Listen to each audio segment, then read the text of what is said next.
کچھ نہ کرتے ہوئے بھی، یعنی کہ ابھی عمل کی منزل پر آئے نہیں ہیں، کچھ نہ کرتے ہوئے بھی ماہ رمضان کے حوالے سے یہ ہمارے اندر شعور اور آگہی ہوتا ہے رمضان آ رہا ہے، لہٰذا بھئی روزے تو ہم نے رکھنے ہیں۔ اور کتنے افراد ایسے ہیں کہ جو پنجگانہ نمازی نہیں ہیں مگر روزے وہ پابندی سے رکھتے ہیں، اور کتنے افراد ایسے ہیں کہ جو کہ ماہ رمضان میں اپنے روٹین کو چینج کر لیتے ہیں، اگر کوئی میوزک سنتا ہے تو وہ اوائڈ کرتا ہے کہ رمضان کے مہینے میں ذرا اللہ سبحانہ و تعالیٰ کی عبادت میں اخلاص پیدا کیا جائے۔ تو روزہ دار ہونے سے پہلے ہی اس ماہ رمضان کی برکتوں سے انسان جو ہے وہ آگاہی حاصل کرنے لگتا ہے۔ آپ لوگ ضرور میری اس بات پر ایگری کریں گے کہ یہ اس ماہ کی کچھ کہنا چاہیے سحر ہے، اس ماہ کی کوئی فضیلت ہے کہ انسان جو ہے وہ تھوڑا سا بیدار ہونے لگتا ہے۔ اب کون کس لیول پر بیدار ہوتا ہے یہ ہر ایک کا اپنا اپنا معیار ایمان ہے کہ کون کس حد تک اس ماہ کی ساعتوں سے مستفید ہوتا ہے، مگر یہ تو ہے کہ اس ماہ میں انسان جو ہے وہ متوجہ ضرور ہو جاتا ہے اور حتی الامکان کوشش کرتا ہے اپنی اصلاح کرنے کی اور وہ اعمال بجا لانے کی کہ جو جن کی وجہ سے ہمارے جو گناہ ہیں وہ دھل جائیں اور ہمارا شمار اللہ کے عبادت گزار اور مخلص بندوں میں ہو سکے۔ تو ہر کوئی حتی الامکان کوشش کرتا ہے۔ تو جیسا کہ رسول خدا صلی اللہ علیہ وآلہ وسلم نے ماہ رمضان کے حوالے سے فرمایا کہ رمضان کو اس لیے رمضان کہا جاتا ہے کہ چونکہ یہ گناہوں کو جلا دیتا ہے اور گناہوں کو معاف کر دیتا ہے، یعنی اس ماہ رمضان کی فضا اور اس ماہ رمضان کے ایام شب و روز میں وہ برکتیں ہیں، وہ سعادتیں ہیں، وہ پاور ہے کہ اگر ہم ان شبوں کو اور ان ایام کو گزاریں تو اللہ سبحانہ و تعالیٰ اس ماہ رمضان کی برکت سے ہمارے گناہوں کو جلا دیتا ہے۔ اور بہت سی روایتوں میں ہم کو ملتا ہے کہ جس میں معصومین نے رسول خدا صلی اللہ علیہ وسلم کی حدیثوں کو کوٹ کر کے فرمایا کہ ماہ رمضان کی فضیلتوں میں سے ایک فضیلت یہ ہے کہ انسان جب اس کو درک کرتا ہے، اس کی ساعتوں کو، اس کے شب و روز کو شیئر کرتا ہے اپنی زندگی میں، تو وہ بالکل اس طریقے سے اس میں اس ماہ میں وہ فضیلت اور برکت ہے کہ حقیقتاً اگر ہم ان ایام کو درک کریں تو مولا فرماتے ہیں کہ وہ انسان بالکل ایسا ہی ہوگا کہ جیسے کہ وہ ابھی شکم مادر سے نکلا ہے، اور جب شکم مادر سے انسان نکلتا ہے تو بے گناہ ہوتا ہے، اس کا وہ بے گناہ ہوتا ہے۔ تو اسی طریقے سے جو ماہ رمضان کو درک کر کے اور اپنے بک آف ایکشن کی طرف متوجہ ہو، اپنے اعمال نامے کی طرف متوجہ ہو، تو بے اختیار جو پہلا ریئیکشن ہوگا انسان کا وہ ہوگا ندامت۔ ٹھیک ہے نا؟ سب سے پہلے اگر ہم جیسے کہ چاند رات آئی، ہم نے ارادہ کیا کہ انشاءاللہ کل سے ہم نے روزہ رکھنا ہے، تو ہم فوکسڈ ہیں، یعنی کہ ہماری اب یہ نہیں کہ ہم اور دنیاوی چیزوں میں مصروف ہیں، وہ ٹائم نکل گیا وہ پتہ نہیں چلا، نہیں، ہم لوگ پراپر طریقے سے اس میں فوکسڈ ہیں۔ تو ہم اہتمام کرتے ہیں کہ اچھا بھائی کل روزہ رکھنا ہے تو سحری کرنی ہے، اور اس کے حوالے سے ہمیں رہتا ہے اچھا اب رمضان ہے تو ہمیں قرآن کی تلاوت کرنی ہے، اور اپنی روٹین کو ہم جو ہیں وہ ایک بیلنس طریقے سے اپنی روٹین کو سیٹ کرتے ہیں۔ تو یہ کیسے ہوتا ہے؟ ظاہر ہے کہ الرٹ ہوتے ہیں، رمضان میں ہم فوکسڈ ہوتے ہیں، اور یہی فوکسڈ ہم چاہیں تو سارا سال ہم کر سکتے ہیں، مگر بہرحال یہ ہماری بدقسمتی ہے کہ ہم سارا سال جو ہیں وہ ریلیکس رہتے ہیں، مگر اس میں بھی اللہ کی بلیسنگ ہے کہ اس نے ایک مہینہ ایسا ہم کو دے دیا ہے کہ جو انسان نہ مطلب کہ کتنا بھی اپنی روٹین میں وہ ہوتا ہے، مگر ایک مہینے میں وہ کم از کم ٹریک پہ واپس آ جاتا ہے۔ تو آپ دیکھیں کہ کیسے چاند رات سے، بلکہ اس سے پہلے ہی سے ہم لوگوں کی پریپریشن جو جسمانی اعتبار سے ہے وہ تو شروع ہو جاتی ہے، مگر یہ کہ روحانی اعتبار سے بھی ہم وہ ٹائم ٹیبل اور اس کے ایگزیکٹ نماز کا ٹائم اور سحر کا ٹائم اور افطار کا ٹائم، اس کی طرف ہم جو ہے پلاننگ کرتے ہیں، یعنی کہ خود اپنے اس عمل سے بتاتے ہیں کہ ہمارے اندر یہ سعادتیں ہیں، ہمارے اندر یہ صلاحیتیں ہیں، مگر ہم خود اس کی طرف متوجہ نہیں ہیں۔ اللہ نے تو ہمارے اندر یہ تمام کوالٹیز رکھی ہوئی ہیں، کیوں آل آف دا سڈن ہم ماہ رمضان میں اتنے فوکسڈ ہو جاتے ہیں، اتنے پریپیئر ہو جاتے ہیں اور عام دنوں میں نہیں ہوتے ہیں؟ تو اس کا مطلب یہ ہے کہ وہ ہماری سستی اور جہالت ہے، ہماری کوتاہی ہے، اور ماہ رمضان میں ہمارے اندر وہ شعور اور آگہی پیدا ہوتا ہے، یعنی ہمارے اندر یہ چیز موجود ہے کہ جس کو ہم تھپکی دے کر سلاتے رہتے ہیں، اگنور کرتے رہتے ہیں، مگر ماہ رمضان میں پھر جو ہے وہ ہمیں احساس ہوتا ہے کہ نہیں، اس مہینے کی برکتوں کو ہمیں درک کرنا ہے۔ تو جب ہم پریپریشن کی طرف آتے ہیں ماہ رمضان کی، تو کیا ہوتا ہے؟ تیاری شروع ہو جاتی ہے، روٹین، ایک ڈیفرنٹ روٹین ہم اپنی رکھتے ہیں، اور اوقات اور اس کے حساب سے ہم اپنے آپ کو ایڈجسٹ کرتے ہیں۔ یہ نہیں ہوتا ہے کہ ہم اوقات کو، ٹائمنگز کو اپنے حساب سے ایڈجسٹ کریں، نہیں، ہم ٹائمنگز کے حساب سے اپنے آپ کو ایڈجسٹ کرتے ہیں، یعنی یہ فلیکسیبلٹی ہمارے اندر موجود ہے۔ ایچ اینڈ ایوری چینج ہمیں یہ ریئلائز کراتا ہے، یہ بھی ہمارے اندر کوالٹی موجود ہے کہ ہم مینج ٹائم کو کس طریقے سے کرنا چاہیے، یہ ہمارے اندر صلاحیت موجود ہے۔ تو پھر ہم جو روٹین بناتے ہیں اور اس کے بعد ہم اس پہ فوکسڈ کرتے ہیں کہ ہمارے اندر یہ اویئرنیس ہے کہ اس ماہ میں کی کیا فضیلتیں ہیں، فائدے ہیں، کیا ثمرات ہیں، تو ہم پھر کوشش کرتے ہیں کہ اس کو میکسیمم اویل کریں، اور ہماری روٹین میں وہ تمام چیزیں آنے لگتی ہیں جن کو ہم عام دنوں میں اگنور کرتے ہیں، پس پشت ڈال دیتے ہیں، اور اس میں سر فہرست جو ہے وہ تلاوت قرآن ہے، کلام الہی ہے، اس کی طرف ہماری توجہ زیادہ ہو جاتی ہے۔ اس کے علاوہ مناجات اور دعاؤں کی طرف ہم زیادہ فوکسڈ ہو جاتے ہیں۔ پھر اس کے علاوہ ہمارا جو ہے وہ ٹائم ٹیبل، روٹین، ایک سسٹم کو ہم فالو کرنے لگتے ہیں، اور تھوڑا سافٹ ہارٹڈ ہو جاتے ہیں، کیئرنگ ہو جاتے ہیں، احساس ہمارے دل میں پیدا ہوتا ہے۔ یہ تمام چیزیں ہمارے اندر آلریڈی موجود ہیں، مگر یہ جو ماحول بنتا ہے رمضان کا، وہ ان چیزوں کو ہمارے اندر سے اجاگر کرتا ہے، یعنی ہم ہی کو بتاتا ہے کہ تم اصل میں یہ ہو، مگر تم خود اپنی ذات سے غافل ہو۔ تو جب یہ شعور اور آگہی آتی ہے تو پھر ظاہر ہے یہ اویئرنیس بھی پیدا ہوتی ہے کہ یہ اللہ کی بلیسنگ ہے۔ میں کہتی ہوں یہ بھی اس ماہ رمضان کی برکتوں میں سے ایک برکت یہ ہے کہ ریئلائزیشن انسان کے اندر خود بخود پیدا ہوتی ہے، کسی کو کہنا نہیں پڑتا، ٹوکنا نہیں پڑتا، خود وہ ریئلائز کرتا ہے کہ میں نے اللہ کو ڈس اوبے کیا ہے، میں نے اللہ کی نافرمانی کی ہے، اور وہ جو ہے وہ ریئلائز کرتا ہے، اور اس کے بعد اس کی نگاہ پھر اپنے بک آف ایکشن پر جاتی ہے، اور جب وہ بک آف ایکشن کی طرف اپنی نگاہ کرتا ہے اعمال نامے پہ، تو پھر اس کو ندامت ہوتی ہے۔ جب امبیرسمنٹ ہوتی ہے، ندامت ہوتی ہے، ریگریٹ ہوتا ہے، تو اس کا کیا فوراً اس کا اثر کیا ہوتا ہے؟ اللہ کے حضور رجوع کرنا، مناجات کرنا، اس کے حضور توبہ اور استغفار کرنا، یہ عمل مغفرت، یہ دعائے نجات اور توبہ اور استغفار کی جو کیفیت ہمارے اندر پیدا ہوتی ہے، یہ در حقیقت اللہ کی قدرت کے حوالے سے ہم کو بیدار کرتی ہے۔ یعنی کہ انسان جب اپنی نافرمانی کو دیکھتا ہے تو وہ یہ نہیں سوچتا کہ یہ میرے گناہ ہیں تو اللہ ہی کے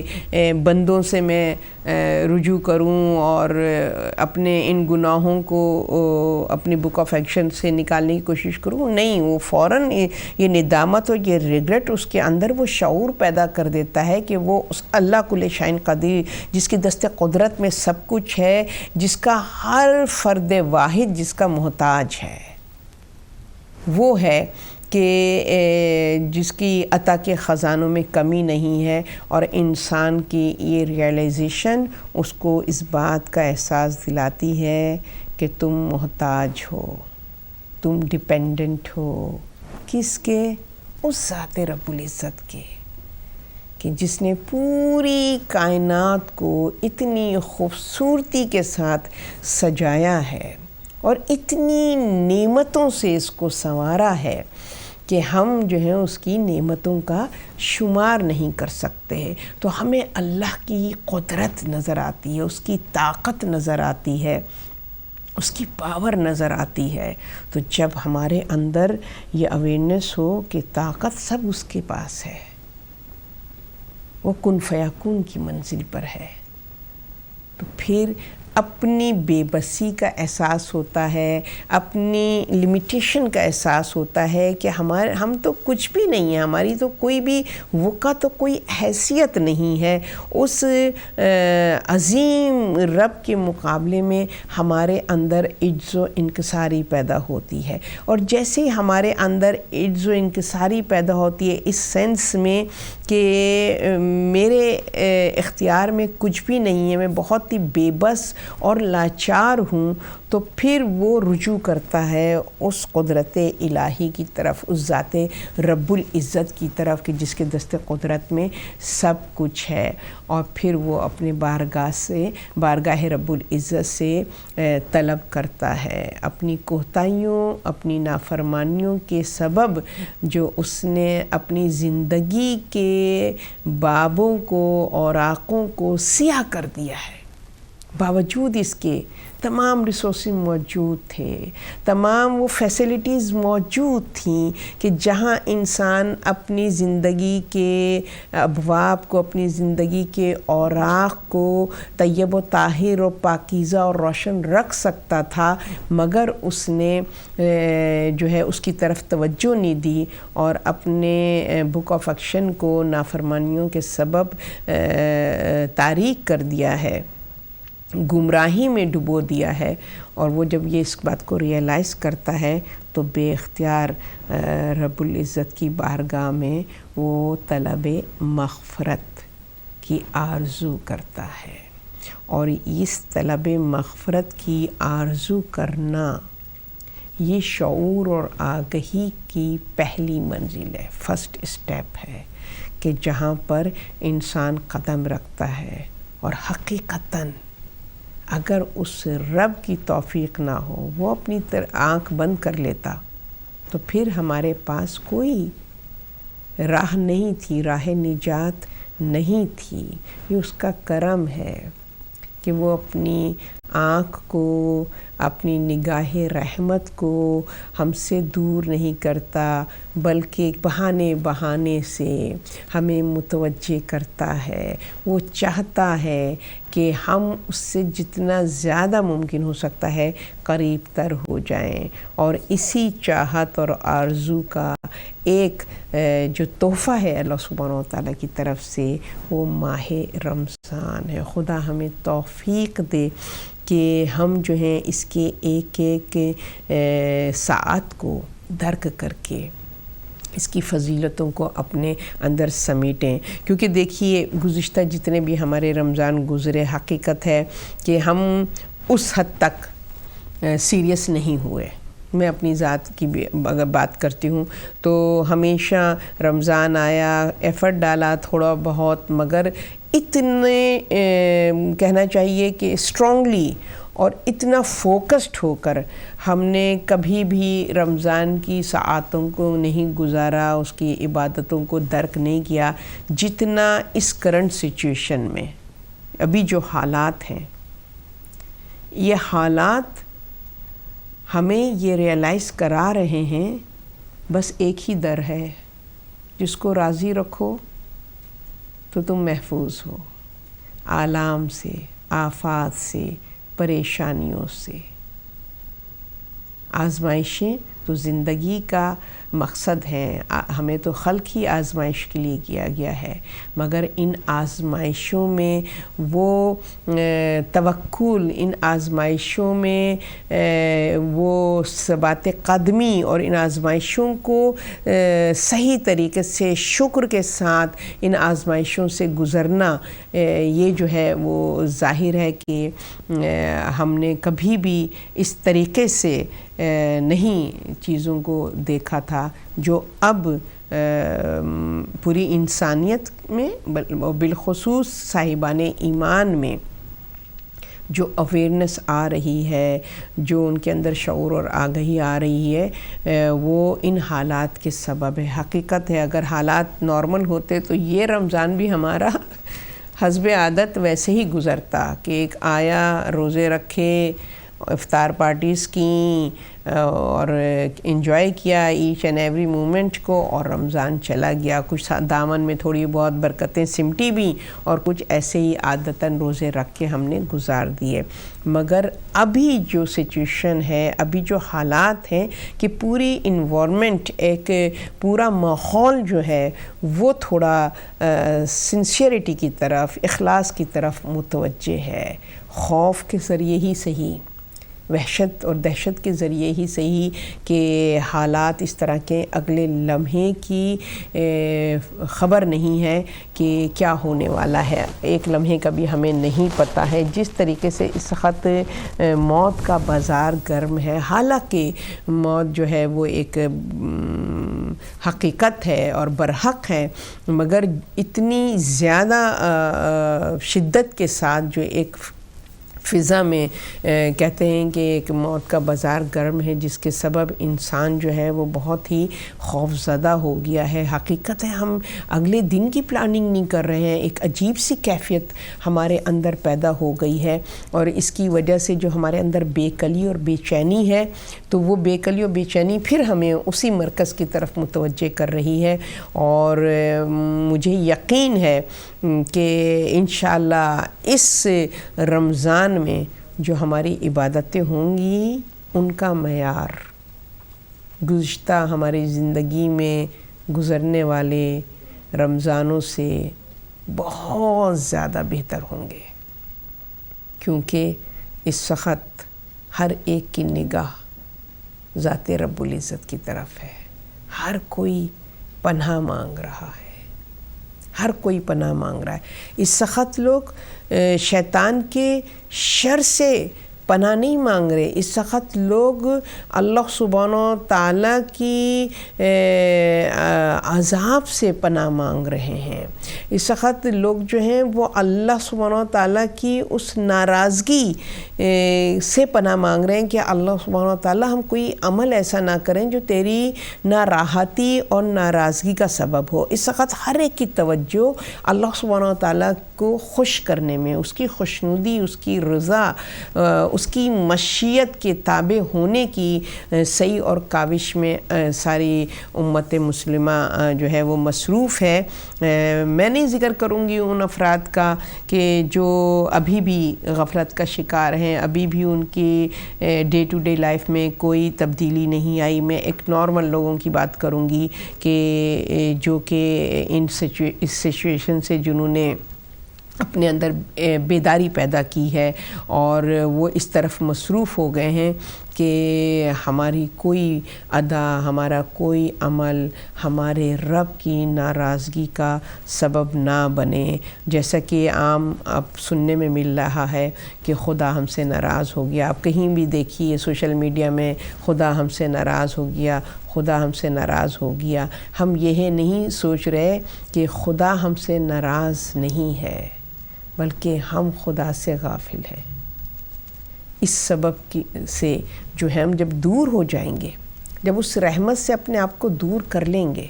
تو مصائب تو آئیں گے، مصیبتیں آئیں گی، مشکلات آئیں گی، اور ہمارے پاس کوئی ویکسین نہیں ہوگی کہ اپنی ان مصیبتوں کو، ان پریشانیوں کو ہم جو ہیں وہ ٹریٹ کر سکیں، سوائے اس کے کہ اپنے اندر احساس بیداری پیدا کریں۔ توبہ اور استغفار کریں، اب تک جو نافرمانی کر لی رب کی اس پر نادم ہوں، شرمندہ ہوں، اور بارگاہ رب العزت میں ہم طلب مغفرت جو ہے وہ اس کے لیے اپنے ہاتھوں کو بلند کریں. اور پھر یہ ماہ رمضان کے جو کہ ہے ہی مغفرت کا اور بخشش کا مہینہ، جہنم سے آزادی کا مہینہ، تو ہم جو ہیں وہ کوشش کریں گے کہ اس پلیٹ فارم سے، محبان رمضان کے پلیٹ فارم سے اپنے اندر وہ شعور اور آگہی پیدا کریں کہ طلب مغفرت کے جو آداب ہیں، جو اس کے اخلاص ہے، روح ہے آداب مغفرت جو ہے اس کے اوپر ہم بات کر سکیں، ڈسکس کریں، اور پھر حقیقتاً پھر یہ جو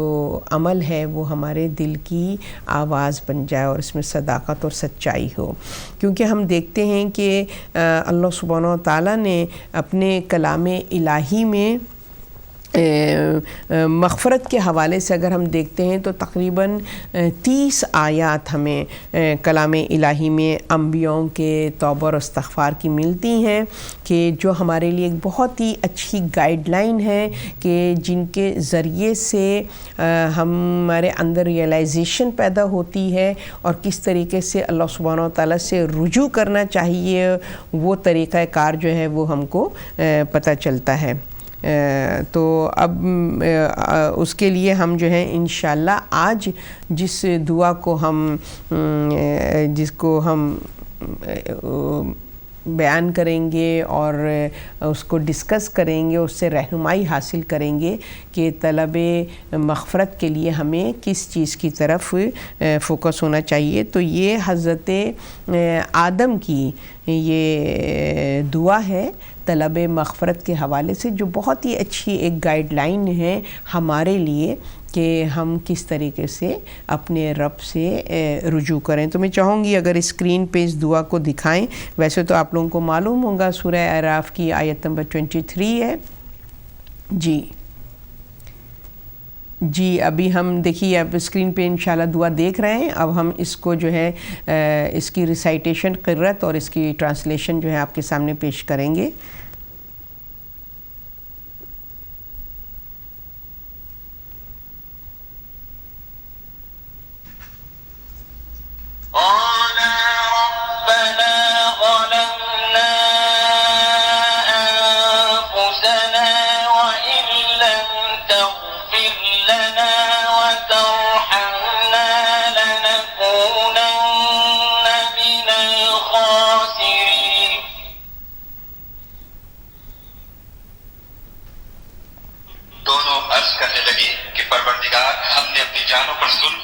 اور اگر تو ہمیں نہیں بخشے گا اور ہم پر رحم نہیں کرے گا تو ہم تباہ ہو جائیں گے.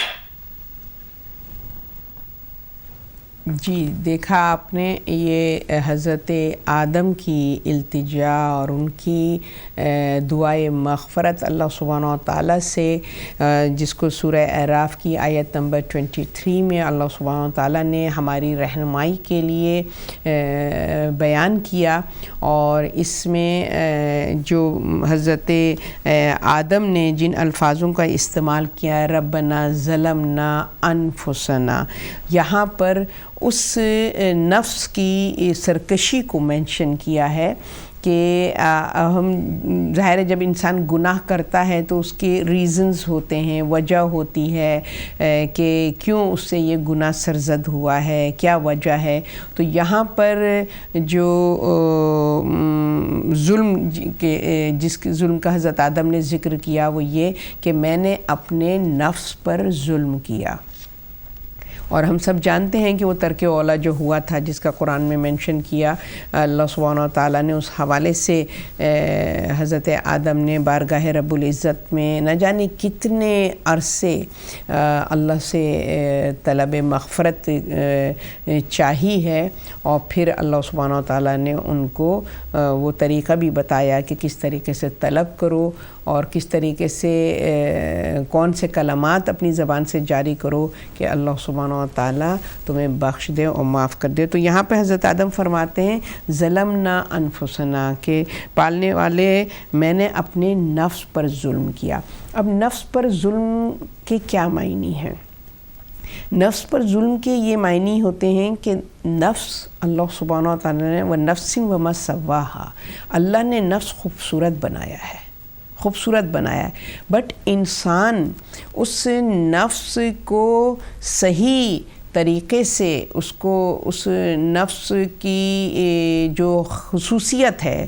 فَأَلْهَمَهَا فَجُورَهَا وَتَقْوَاهَا، جیسے اللہ فرماتا ہے کہ اس کے اندر فجور اور تقوی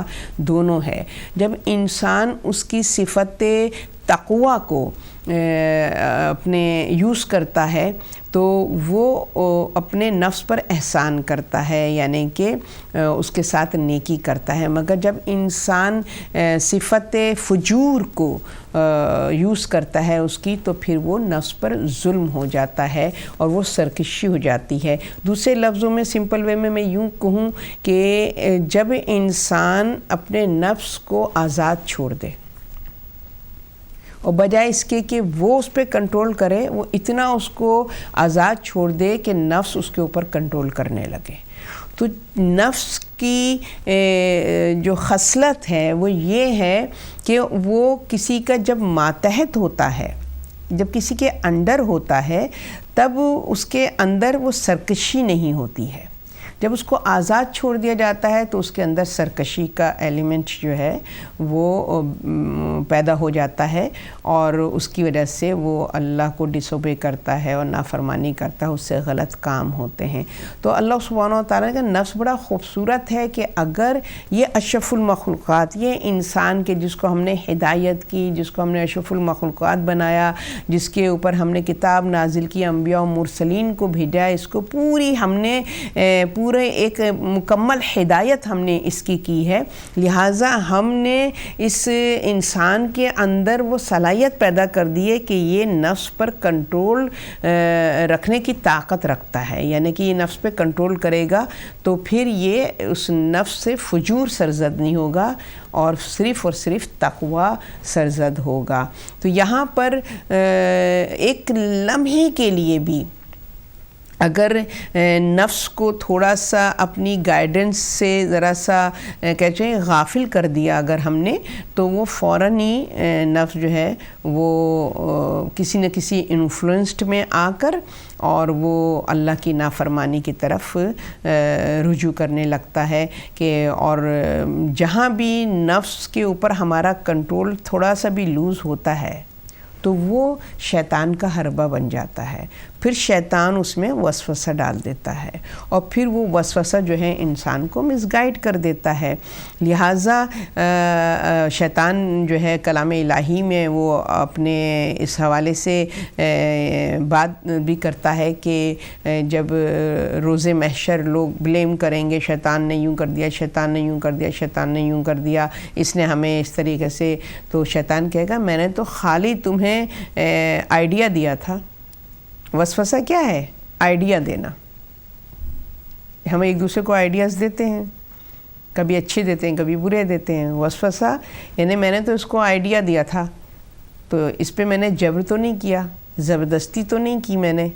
نے تو خالی اس کو ایک آئیڈیا دیا، ایک وسوسہ اس کے اندر پیدا کیا، اس نے میرے آئیڈیا کو ایکسیپٹ کر لیا، تو بس میرا گناہ تو صرف اتنا ہے کہ اس کو ایک مشورہ دے دیا میں نے۔ فار ایگزامپل وسوسے کو میں اگر اور سمپلائز کر دوں تو مشورہ دیا تھا میں نے، تو اس کو میں نے تو نہیں کہا تھا کہ نہیں you have to do it,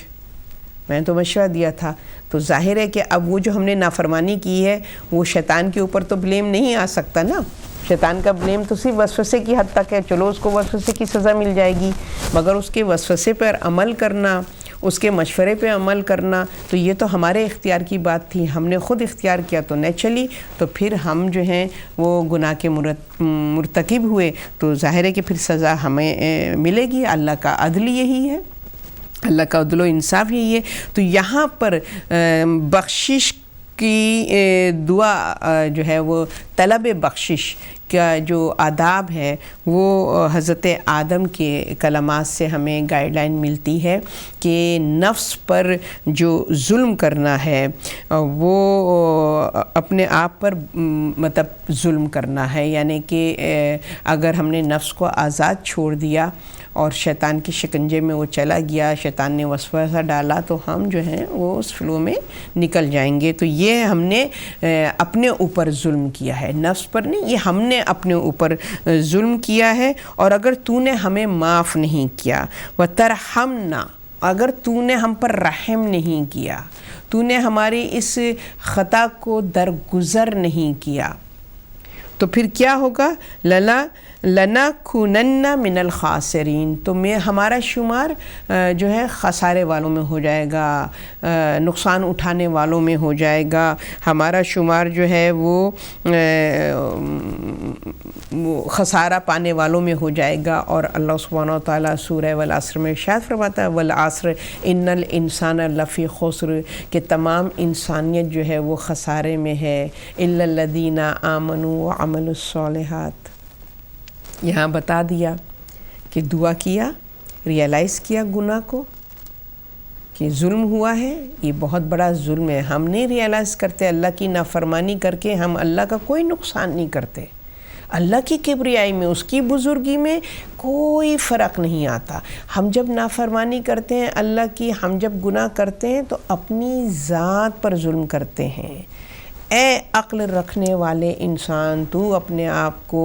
سب سے عاقل سمجھتا ہے اور دنیاوی اعتبار سے سو کالڈ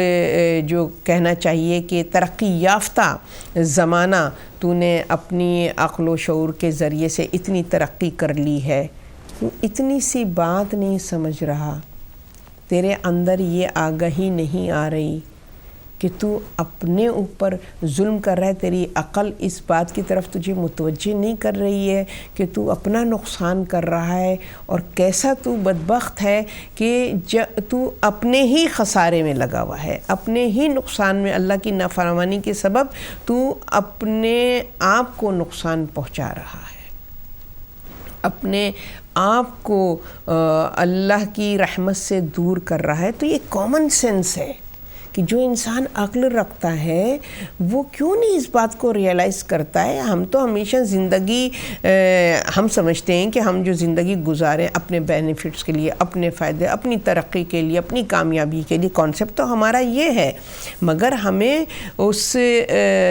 نیت اور ارادہ ہمارا یہ ہے کہ ہم کامیاب زندگی گزاریں، مگر جو وے آف لیونگ ہماری ہے، ارادہ ہمارا کامیاب زندگی گزارنا ہے، بٹ وے آف لیونگ ہماری جو ہے وہ بالکل ہی غلط سمت پر ہے۔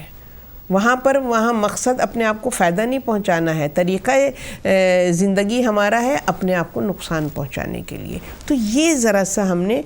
اس میں جو ہے وہ تفریق کرنی ہے، اس کی طرف متوجہ ہونا ہے کہ ہم اگر اپنے فلاح چاہتے ہیں، کامیابی چاہتے ہیں، سکسیس چاہتے ہیں، گڈ رزلٹ چاہتے ہیں، تو پھر ہمیں اپنے بیہیویئر کی طرف، اپنے وے آف لائف کی طرف ہمیں متوجہ ہونے کی ضرورت ہے کہ آیا ہمارا جو ایکشن ہے، ہمارے جو اعمال ہیں، وہ ہمیں سکسیس کی طرف لے کے جا رہے ہیں، فلاح کی طرف لے کے جا رہے ہیں، کامیابی کی طرف لے کے جا رہے ہیں،